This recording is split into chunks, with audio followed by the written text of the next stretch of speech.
Sir ప్రస్తుతం చూస్తున్నట్లయితే గతంలో జగన్మోహన్ రెడ్డి చేసిన పనుల ప్రకారం చూస్తున్నట్లయితే 13 కోట్లు పెట్టి ఆయన ఫోటోలు పాస్బుక్ల మీద వేయించుకోవడం, 600 కోట్లు పెట్టి రుషికొండ చుట్టూరు ప్యాలెస్ సరౌండింగ్స్లో ఫినిషింగ్ అని 3.5 పెట్టి ఈ ప్యాలెస్ చుట్టూరు కరెంట్ సెక్షన్స్ అని ఈ టైప్ ఆఫ్ చేయించుకున్నది ఇది ఎంతవరకు కరెక్ట్ అంటారు ఇవన్నీ? మా గ్రామాలకెళ్ళి రెవెన్యూ వ్యవస్థ మా మండలానికి రాలేదు, కానీ మా పక్క మండలంలో ఆ కొలతలు అవన్నీ జరగటం జరిగింది. అయితే ఆ రాళ్ల మీద కూడా ఆయన రైతు పొలాలేమో ఒకళ్ళకి కలిపిండు, ఇంకోళ్ళకి కలిపిండు. ఆ రాళ్ల మీద కూడా ఆయన బొమ్మలు చెక్కించుకోండు. మరి ఆ రాళ్ల ఖర్చు ఎంత అయిందో, మరి ఎన్ని కోట్లు అయిందో, మరి ఒక పొలం వాడికే రాళ్ళు బాతిచ్చే బొమ్మలు వేయించిందంటే అటువంటి రాళ్ళు ఎన్ని వేలల్లో వేయించారు. రాతి మీద బొమ్మే, పిల్లగాళ్ళ బొక్కుల మీద బొమ్మే, పాసు బొక్కుల మీద బొమ్మే. మా నాన్న కష్టపడి సంపాదించి మాకు ఇస్తే మా బొక్క మీద ఆయన బొమ్మ ఉండటం ఏంటి అనేది మాకు మనసులో బాధ కలిగిన పరిస్థితులను బట్టి ఏమీ చేయలేకపోయినాం మేము. అది సార్ ఇంత ఖర్చులు అనేది ఫొటోస్కే పరిమితం అయితే అదే 1300 కోట్లు 700 కోట్లు ఇవన్నీ ఉంటే ఒక ప్రజలకి మంచి చేయొచ్చు కదా. చేయొచ్చు.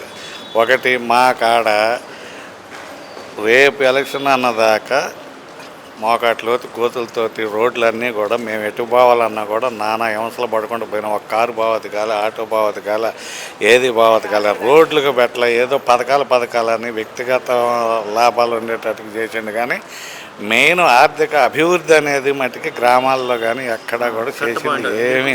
ఇప్పుడు పంచాయతీలో కూడా 7,300 కోట్లు అనేది శాంక్షన్ చేశానని అంటున్నారు. జగన్మోహన్ రెడ్డి ఇచ్చాను, చేశాను, అభివృద్ధి చేశాను అంటున్నారు. కానీ ఇక్కడ లోకేష్ గారు, చంద్రబాబు నాయుడు గారు అంటున్నారు పంచాయతీకి ఏమీ వెళ్ళలేదు, అభివృద్ధి జరగలేదు అని అంటున్నారు. డబ్బులు ఎక్కడికి?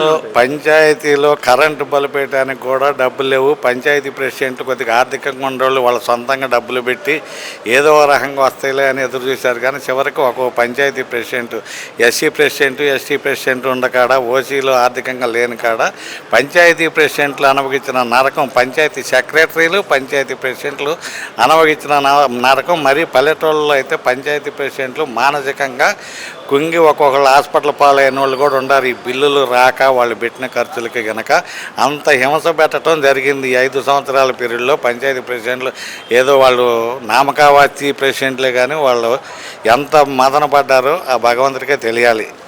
అది విషయం. అన్నా క్యాంటీన్ అన్న ఎలా ఉందన్నారు? మంచిదే అంటారు అన్నా క్యాంటీన్? అన్నా క్యాంటీన్ లోగడ అప్పట్లో పెట్టినప్పుడే అభివృద్ధి చెంది మధ్యలో జనం ఎంతో కొంత ఆర్థిక ఇబ్బంది ఉండోళ్ళల్లా కూడా ఏదో రకంగా ఒక టయానికి ప్రతి చోట కూడా సంతృప్తిగా భోజనాలు చేశారు. అటువంటిది ఆ మహానుభావుడు వచ్చిన తర్వాత వాటిని పత్తా లేకుండా చేశాడు. మళ్ళీ ఈయన గారు వచ్చింది, ఇప్పుడు పెట్టిన దాంట్లో జనానికి పూర్తి సంతోషంగా ఉంది. కాకపోతే మనకి మళ్ళీ ఎప్పటాలకనే మనకి ఇంటికాడ లేకపోయినా మనం ఏళ్ళకి తినడానికి, అందుట్లో 5 రూపాయలకి భోజనం అనే దానికి జనం ఇవాళ మళ్ళీ అభివృద్ధి పదంలో మనకి ఇవన్నీ కూడా నడపగలుగుతారు మన ముఖ్యమంత్రి గారు అనే ధైర్యంతో ఉన్నారు. Thank you sir.